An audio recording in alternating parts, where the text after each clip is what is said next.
So, welcome to this press conference with the Prime Minister of Norway, Jonas Gahr Støre, and the Nobel Prize laureate, María Corina Machado. First, we will open up for a short introduction, and then we will open up for questions. So, please, Prime Minister. Well, first, I'd like to express a very warm welcome on behalf of the government of Norway, and may I say on behalf of all Norwegians, to this year's Nobel Peace Prize laureate, María Corina Machado. To see you safe and sound at last.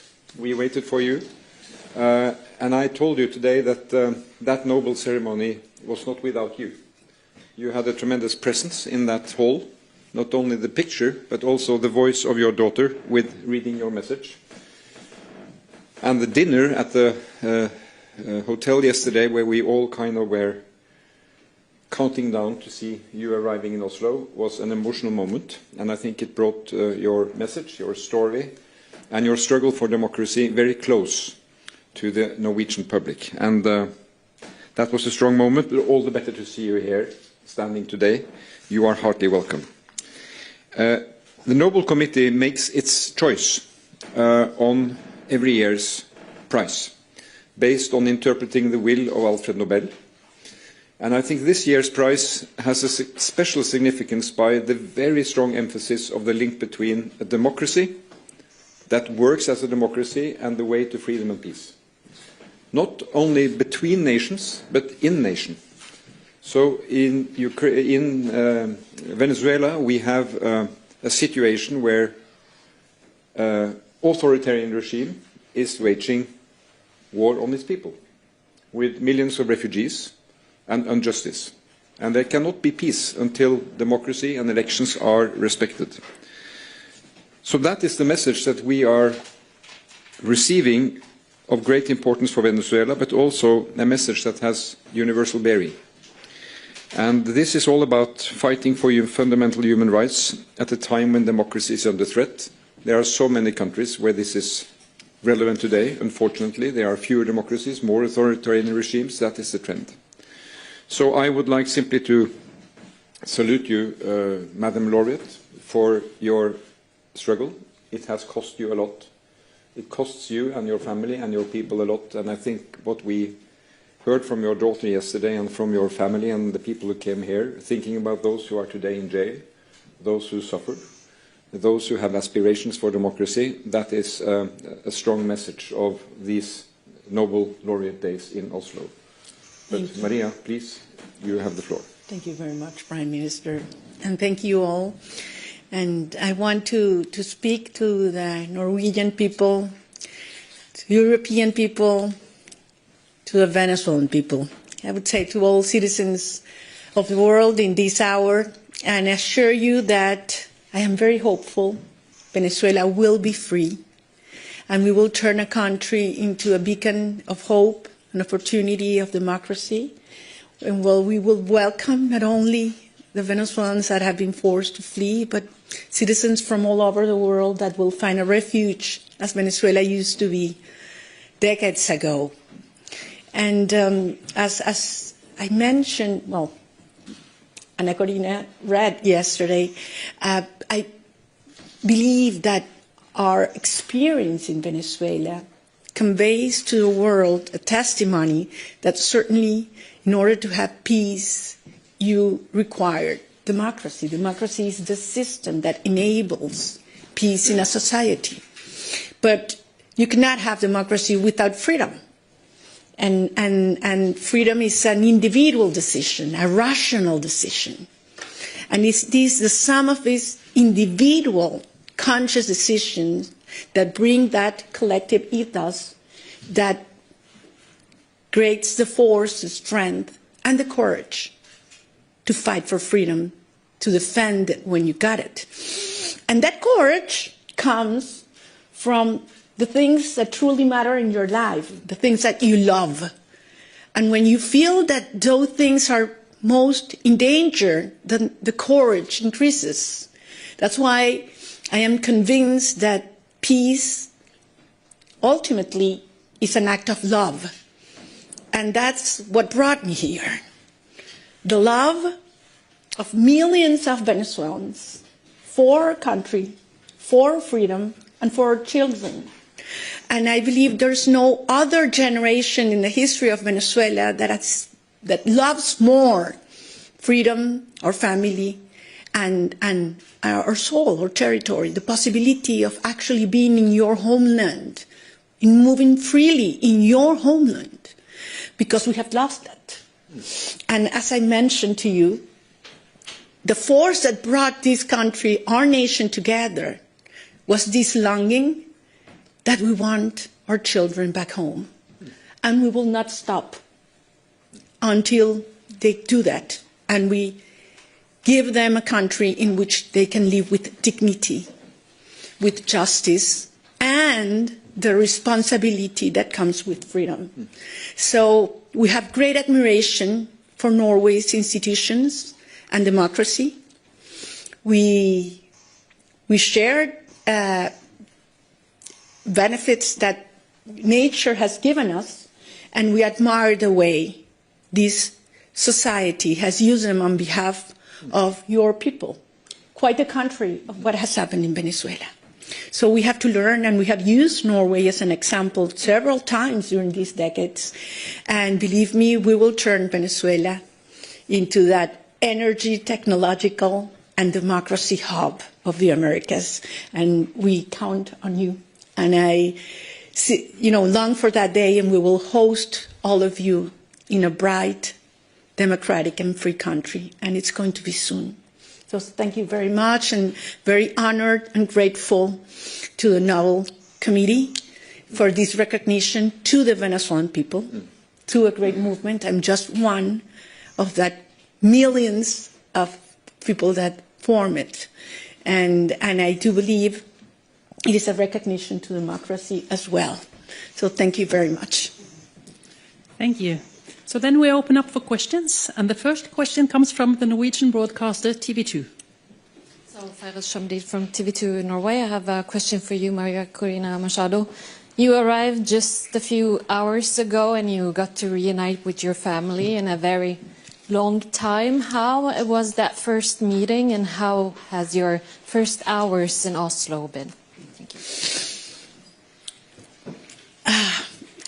I couldn't sleep last night, going over and over again that first instant when I saw my children. And for many weeks, I had been thinking of that possibility and which one of them I would hug first.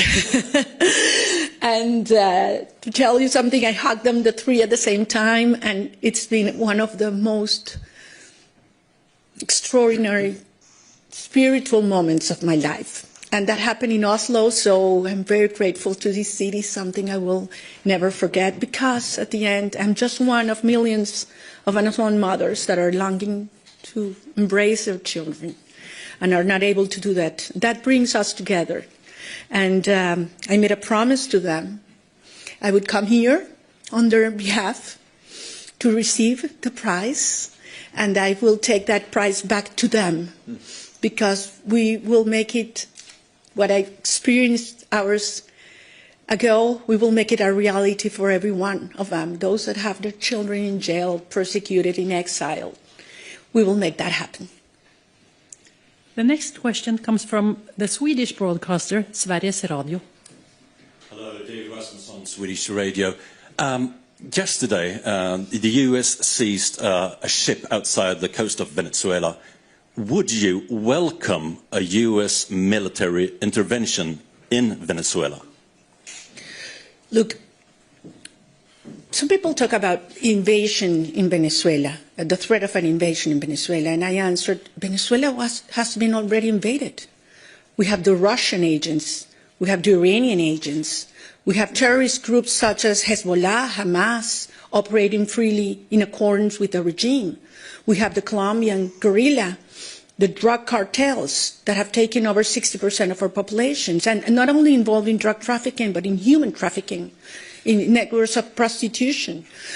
So this has turned Venezuela into the criminal hub of the Americas. And what sustained the regime is a very powerful and funded, strongly funded repression system. Where does that funds come from? Well, from drug trafficking, from the black market of oil, from arms trafficking, for human trafficking. We need to cut those flows. And once it happens and repression is weakened, it's over, because that's the only thing the regime has left, violence and terror.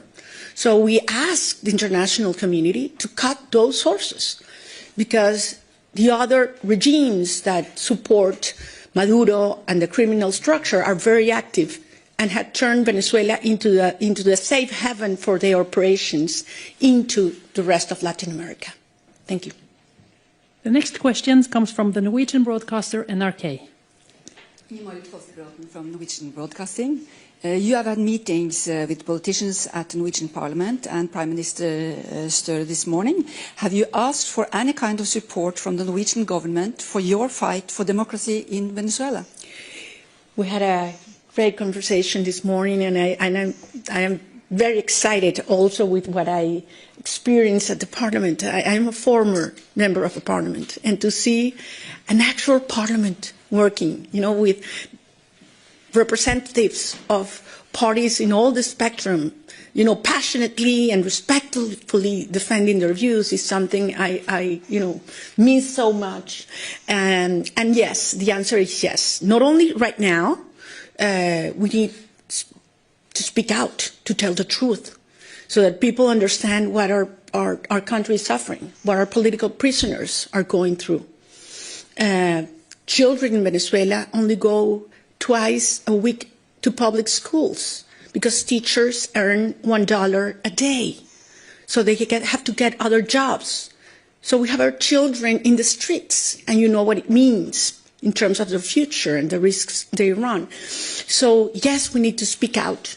We need to cut these resources that support repression now, but also we will need a lot of ideas and advice regarding, building up institutions such as the energy agency that we want to build in Venezuela for the new hydrocarbon sector that will, arise in our country. Can I just follow up to say that the laureate does not have to ask for that support, because we respect the will of the Venezuelan people, and that is clear. They expressed under very difficult circumstances their views in an election, which gave, according to all sources, international and domestic, overwhelming response. They want another course. They want a democratic regime. And for Norway, respecting the rule of law and the main principles of the UN Charter is key. So we want to see that change happen. I think what we learned from these days, talking to not only Venezuelan guests but also representatives of Latin America, is that you need a combination of what comes from inside and what comes from outside. And we are from outside, and we are of course ready to support Venezuela, democratic Venezuela, in building new and sound institutions. They can count on that. And the last question today comes from CNN. Hi, María Corina. I'm Pau Mosquera with CNN. So now you've been in hiding for many, many months. Do you think that the government may have known where were you during this time? I don't think they have known where I have been, and certainly they would have done everything to stop me from coming here. And actually, I want to take advantage of your question to thank all those men and women that risked their lives so that I could be here today. One day I will be able to tell you, because certainly I don't want to put them in risk right now. It was quite an experience, but I think it's worthwhile being here with you, telling the world what's happening in Venezuela, what it means to you as Norwegians and as Europeans, or from all the places where you come from, why Venezuela matters for the world. I mean, when you fight for freedom, you're fighting for humanity. And when we win, because we will, this will be an extraordinary example for those countries that today do not have freedom and that people are telling them what we used to hear, that it was impossible to achieve it. And we decided to fight until the end, and Venezuela will be free. And of course, it's worthwhile. And when I go back, the regime will, well, there are two possibilities, certainly where the regime will be, but if it's still in power, certainly I will be with my people and they will not know where I am. We have ways to do that and take care of us. Sorry. Well, so this is the end of this press conference. So I think we're going to have another conference right now, and I'm going to speak in Spanish if I want to respect the decisions of the Prime Minister. Great. Thank you so much for coming. Thank you very much.